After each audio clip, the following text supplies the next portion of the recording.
All right, the next topic to go over regarding social influence is conformity. All right, so previously we talked about compliance and obedience, which involve a direct request from somebody to do something. Conformity does not involve that. With conformity, nobody tells you to act a certain way, but you do act a certain way, and you act a certain way that matches the group, without being explicitly asked or commanded to. And so you can see many examples of conformity. The latest trends and fashions, that's an example of conformity. People talking a certain way in a certain area or from a certain age group, those are examples of conformity. Just general expectations for how you're supposed to eat something. Like if I was going to say, hey, I am hungry right now, I'm going to have a snack. Let me have this banana. I'm so sorry. I'm just so hungry. And if I start eating that banana from the middle, chances are you'd be like, what are you doing? What is going on here? I'm going against norms when I do that. I am not conforming to the overall social norms of how to eat a banana if I do it that way. Do I harm anybody by doing it that way? No. Did anybody tell me you must eat a banana? Not eating it from the middle. Nobody told me I had to do it, but I kind of picked up on, well, that's the way you're supposed to do it, so I'm going to do it that way. Now, with conformity, so this is adjusting your behavior or thinking to align or conform to a group standard. So going along with a group standard, even if you're not being forced to or instructed to. Now, when we talk about conformity, we can explain it in terms of two types of social influence. You have normative social influence and informational social influence. With normative social influence, this has to do with wanting to fit in, essentially, wanting to fit in with the norms. It's an explanation for conformity that results from people's desire for others' approval and longing to be part of a group, not wanting to stand out as a weirdo, essentially. Now, informational social influence, it has information in it. This has to do with where you assume the other people know something. They know something better than you, and that's why you're conforming to them. They know something good. And so that's an explanation for conformity that results from the perceived knowledge of others brought to the group situation. So you're like, hey, I notice that other people are doing this a different way than me. They must know something I don't. So with informational social influence, you are looking to others for guidance. It's not just that you want to fit in, it's that you assume that they know something better than you do, something that you don't know that would be beneficial to you. Now, one famous study, your classic study of conformity, was conducted by Solomon Asch. And Asch wanted to focus on something called suggestibility.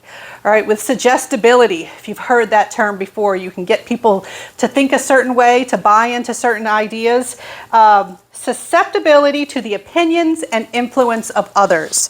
So, let's say, new movie comes out. You don't care for it, but other people are like, that's the best movie I've ever seen. Oh my gosh, that's the best movie. Have you seen that movie? Oh, it's so great. And they go on and on about what's so great about that movie. After a while, you may be suggestible and say, oh, yeah, I guess that movie is really good. And then after a while, you're like, oh yeah, that movie is great.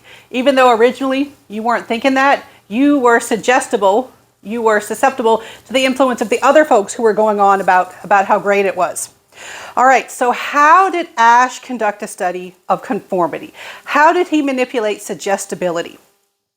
And this is another topic that there are already videos out there that aren't made by me that have better visuals that I'm going to be able to present with just my descriptions. So I'm going to link to those. All right, so in Asch's study, a participant, in the classic version of the study, a participant would show up and there would be a group of participants. This is another study that involves some degree of deception.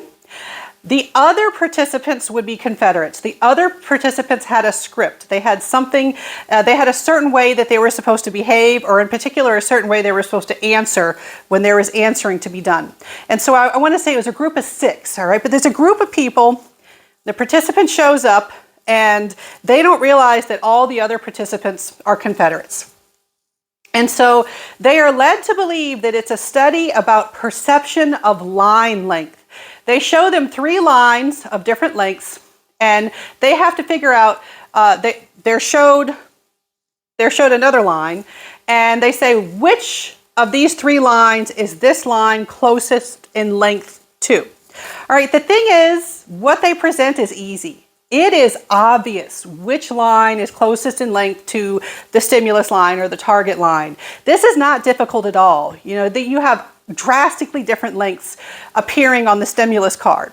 And so, you know, the real participant, the first time they're seeing it, they're probably thinking, oh, this is going to be easy.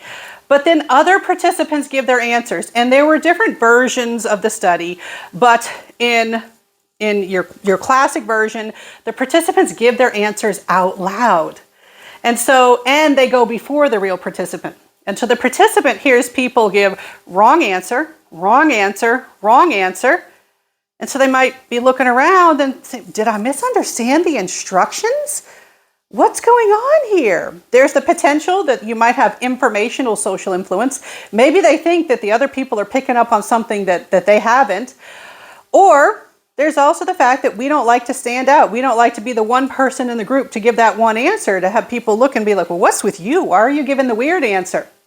And so some participants, not all right, but some participants gave the wrong answer when it was their turn, especially after getting a few trials like that where they're saying, hey, everybody's giving a different answer than me.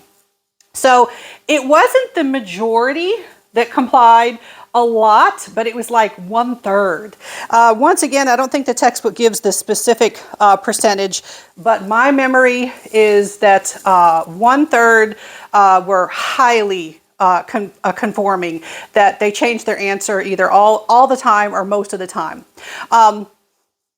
That was more than they expected, all right? And so then they also looked at some other factors to try to look at, you know, how other factors figure into conformity. We do see that if you give your answer anonymously, where people don't know what your answer is, you're less likely to conform. And that also, if you are not the only one, you can be the minority, but have one other person in the group giving what you see as the right answer. You're more likely to give what you see as the right answer if you have a buddy, if you have one other person in the group who gives that correct answer. So Asch really got us started with trying to figure out, okay, which factors can contribute to conformity? Which factors play into our likelihood of going along with the group, acting like the group, even when we're not explicitly told that we need to act like the group. All right, and so the next video is going to be about group influence.